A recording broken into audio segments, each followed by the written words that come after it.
Merci de préférer Speedline TV pour vous informer. Mesdames et messieurs, bonsoir. Dans les titres de l'actualité, le Conseil national du patronat et la Chambre des métiers et de l'artisanat ont fait part de leurs observations sur le projet de loi de finances 2026. Plus de précisions dans ce journal. Avec la création d'un Sénat et l'alignement de tous les mandats électifs sur une durée de 7 ans, la nouvelle constitution béninoise marque un tournant institutionnel. Le député Akenatonde a exposé les motivations et les enjeux de cette réforme entérinée par l'Assemblée nationale. Vous l'entendrez dans un instant. À la page inter, au Soudan, les paramilitaires des forces de soutien rapide ont annoncé une trêve humanitaire de 3 mois au lendemain du rejet par l'armée rivale d'une proposition internationale de cesser le feu.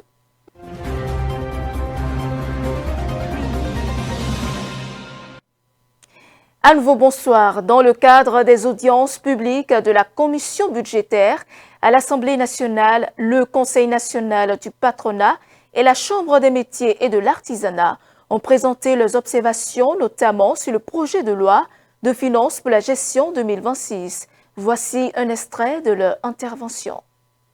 Nous notons avec satisfaction que les priorités annoncées, notamment le renforcement des infrastructures, le développement du capital humain, la promotion de l'emploi et l'appui au secteur productif, traduisent la volonté du gouvernement de placer la croissance inclusive au cœur de l'action publique.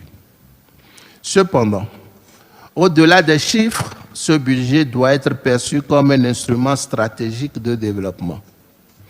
Il importe qu'il demeure aligné sur les grandes orientations du Plan national de développement, PND, sur les ODD et sur les ambitions du gouvernement en matière d'industrialisation, d'emploi décent et de compétitivité.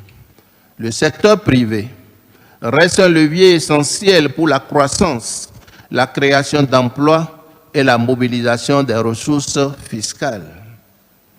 À ce titre, il importe que le budget 2026 prévoie des mesures incitatives et un environnement fiscal stable, favorisant l'investissement et l'innovation. Nous recommandons notamment la simplification des procédures fiscales et administratives, un meilleur accès des PME-PMI au marché public et au financement. Un appui renforcé à la production locale, à l'exportation et à la transformation des produits agricoles. Un budget favorable à l'entreprise est un budget favorable à la prospérité nationale.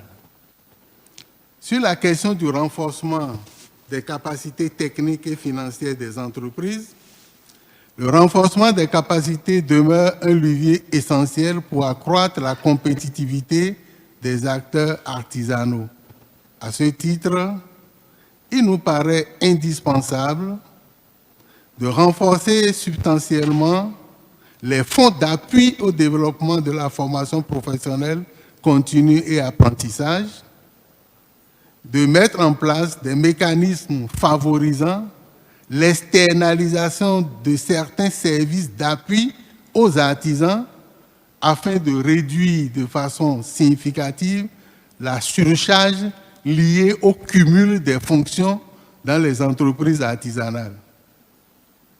Développer les centres de ressources, des plateaux techniques équipés de matériel lourd, inaccessible aux jeunes artisans en début d'installation comme aux professionnels déjà en activité. Instaurer un cadre formel de collaboration et de contractualisation avec les centres publics et privés de formation professionnelle continue en vue d'améliorer l'offre de formation professionnelle et de l'aligner davantage sur les besoins réels des artisans. Sur la problématique de financement, en matière de financement, 2 points retiennent particulièrement notre attention. Premièrement, la création d'un dispositif favorisant la migration progressive des entrepreneurs artisans disposant d'une bonne histoire du crédit auprès des institutions de microfinance vers les banques primaires. Une telle passerelle offrirait un double avantage. Les honorables députés ont également reçu en commission budgétaire différents acteurs socio-professionnels. C'était en prélude au passage des ministres devant cette même commission avant l'examen du projet de loi de finances gestion 2026. Suivant. L'analyse de la société civile à travers l'unité d'analyse budgétaire met en lumière non seulement les efforts importants consentis par le gouvernement, mais aussi les attentes légitimes des différents acteurs de différents secteurs dont les besoins demeurent pressants. Les observations générales montrent que le projet de loi de finances 2026 s'inscrit dans une trajectoire de maîtrise des équilibres macroéconomiques, mais une marge d'amélioration demeure nécessaire pour renforcer l'impact social des dépenses publiques. Les analyses macroéconomiques et fiscales révèlent que plusieurs mesures reconduites gagneraient à être ajustées pour assurer plus d'équité, de cohérence et d'efficacité budgétaire. Qu'il s'agisse de l'exonération du gage butane, du soutien à la filière soja, de la taxe sur les statistiques et ou de la déductibilité de la TVA sur le carburant, les propositions formulées visent une meilleure justice fiscale, une allocation efficiente des ressources et une plus grande soutenabilité budgétaire. Les plaidoyers thématiques, quant à eux, rappellent l'urgence d'investir davantage dans l'éducation, la protection sociale, l'eau, l'énergie et la résilience écologique. Ils soulignent les limites persistantes, notamment face à la déscolarisation, aux inégalités d'accès à la vulnérabilité dans les zones à risque ou encore à l'accès limité de l'énergie propre. Nous y avons relevé avec satisfaction plusieurs exonérations de droits et taxes sur les équipements de production, encouragement à la transition énergétique, facilitation pour les industries de transformation et incitation pour l'investissement productif. Je voudrais, au nom des entreprises du Bénin, saluer cette volonté pour un accès réel au financement productif. L'un des premiers obstacles que rencontrent nos entreprises, en particulier les très petites et moyennes entreprises, TPME, c'est le financement. Les banques demeurent prudentes, parfois trop prudentes. Or, sans capital, il n'y a pas d'investissement. Et sans investissement, il n'y a pas de création d'emplois. Le secteur privé propose la mise en place d'un mécanisme national de garantie des crédits au secteur productif et opérer en partenariat avec les chambres consulaires et les banques. Ce mécanisme devra garantir jusqu'à 70% des prêts accordés aux MPME industriels, agricoles et numériques.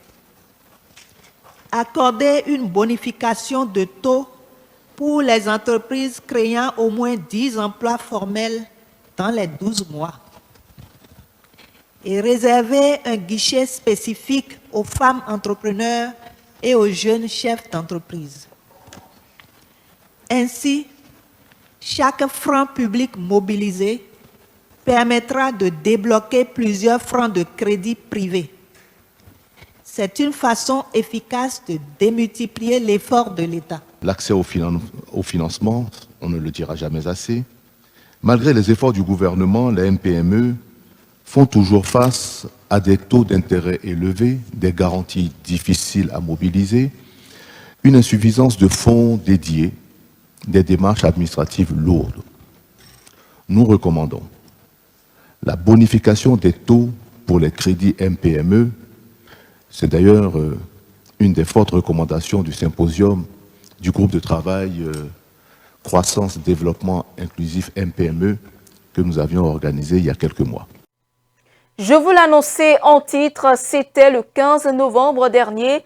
Le Bénin a tourné une page importante de son histoire constitutionnelle. La création d'un Sénat et la modification de la durée des mandats des dirigeants politiques du pays sont les principaux points de cette réforme constitutionnelle.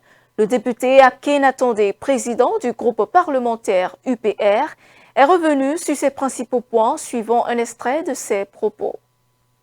La neutralité politique des membres que nous avons voulu mettre dans le Sénat. Même si quelqu'un parmi eux n'était pas neutre politiquement, dès lors qu'il rentre au Sénat, il devient neutre politiquement. Il doit être au-dessus de la mêlée pour pouvoir savoir distinguer le bon grain de l'ivraie. Parce que si c'est un politique, s'il a une vie partisane marquée, cela va influencer les décisions qu'il sera amené à prendre.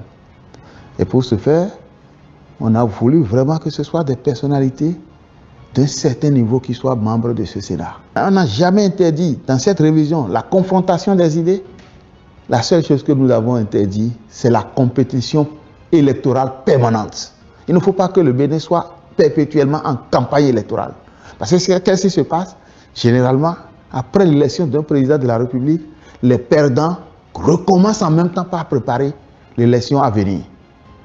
Et ça ne donne pas une bonne atmosphère dans ce pays.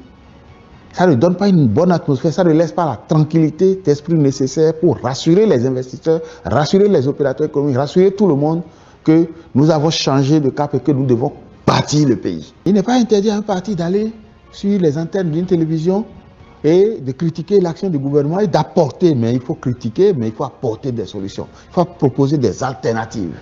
C'est ça, c'est comme ça que le pays va avancer. Il ne faut pas simplement aller injurier, critiquer pour critiquer et dire, moi, dans 5 ans, dans 7 ans, si vous votez pour moi, je vais changer les choses. Il faut proposer des solutions. Donc, campagne électorale précoce, c'est contre ça que nous sommes en train de travailler en instaurant la trêve qui va durer jusqu'à 1 an avant les élections, 1 an avant la fin du mandat. Ça permet à tout le monde maintenant de recommencer par tenir les mêmes propos. Mais vous savez quoi? Il ne sera pas accepté que pendant qu'on vient à peine d'élire un président, que les gens recommencent par faire des marches pour dire dégage, dégage, dégage, alors qu'on sait bien que c'est le peuple qui vient de donner mandat au président pour le diriger. C'est ce genre de comportement que nous voulons refuser. Pour revenir à la question des sanctions, c'est pour discipliner la vie politique béninoise et donner plus d'éthique et de morale à ça. Parce que vous voyez, il y a des gens, des hommes politiques, qui, parce qu'ils sont des hommes politiques, estiment qu'ils peuvent se permettre tout, et tout, y compris tout ce qu'ils peuvent faire même contre son pays, le Bénin. On ne peut pas imaginer que des gens tiennent des propos qui déstabilisent l'image du pays à l'international, et sans que ce ne soit puni. Il faut que ce Sénat-là puisse permettre, puisse arriver à même enlever des droits politiques à ces citoyens qui se comportent de cette manière, qui soutiennent d'autres pays contre le leur et qui fomentent des choses, des mensonges pour inventer des informations qui n'existent pas. Lorsqu'on dit par exemple que le Bénin a entassé des troupes françaises le long des frontières de ces pays voisins. Ça, c'est des propos qu'il faut pouvoir interdire prochainement. Retrouvons à présent l'essentiel de l'actualité dans le reste du monde. Dans un climat post-électoral explosif au Cameroun, l'opposant Issa Chiroma Bakary a trouvé asile en Gambie. Le gouvernement gambien a confirmé avoir accueilli le candidat pour des raisons humanitaires et afin de garantir sa sécurité. Issa Chiroma Bakary, ancien ministre devenu farouche opposant, revendique sa victoire à la présidentielle du 12 octobre. Le reportage. La Gambie a annoncé qu'elle accueille temporairement Issa Chiroma Bakary, leader de l'opposition camerounaise. Chiroma est arrivé le 7 novembre après l'élection contestée au Cameroun, où la victoire de Paul Biya, en poste depuis 1982, a déclenché des manifestations meurtrières. Selon un communiqué gambien, Chiroma a été accueilli pour des raisons humanitaires et pour garantir sa sécurité. La Gambie collabore avec des partenaires régionaux comme le Nigeria pour soutenir une solution pacifique aux tensions post-électorales au Cameroun. L'opposition camerounaise conteste les résultats du scrutin du 12 octobre. Elle affirme avoir gagné et demande aux citoyens de rejeter la victoire de Biya. De son côté, le gouvernement camerounais a annoncé des poursuites contre Chiroma pour ses appels à l'insurrection. Après l'annonce des résultats, des violences ont éclaté dans plusieurs villes, notamment Douala, Maroua et Garoua. En Guinée-Bissau, Fernando Diaz, considéré comme le principal challenger à l'élection présidentielle, ainsi que le camp du président sortant, Umaro Sissoko Embalo, ont tous deux proclamé leur victoire avant même la publication des résultats officiels. Ces déclarations concurrentes font craindre une montée des tensions dans ce pays d'Afrique de l'Ouest régulièrement en proie au coup d'État à l'issue du scrutin de dimanche suivant.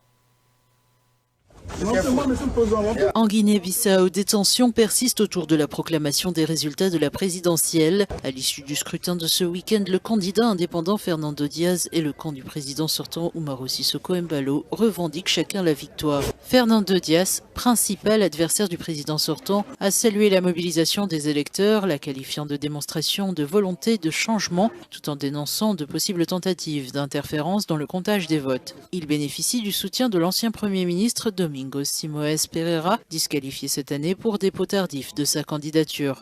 Les partisans d'Embalo affirment que leur candidat a remporté le scrutin et qu'il n'y aura pas de second tour. Environ 966 000 électeurs étaient appelés aux urnes le 23 novembre pour les élections générales, présidentielles et législatives. La mission d'observation de la CEDEAO et d'autres organisations internationales ont jugé le processus globalement satisfaisant. La commission électorale promet d'annoncer les résultats officiels d'ici jeudi et met en garde contre toute annonce prématurée.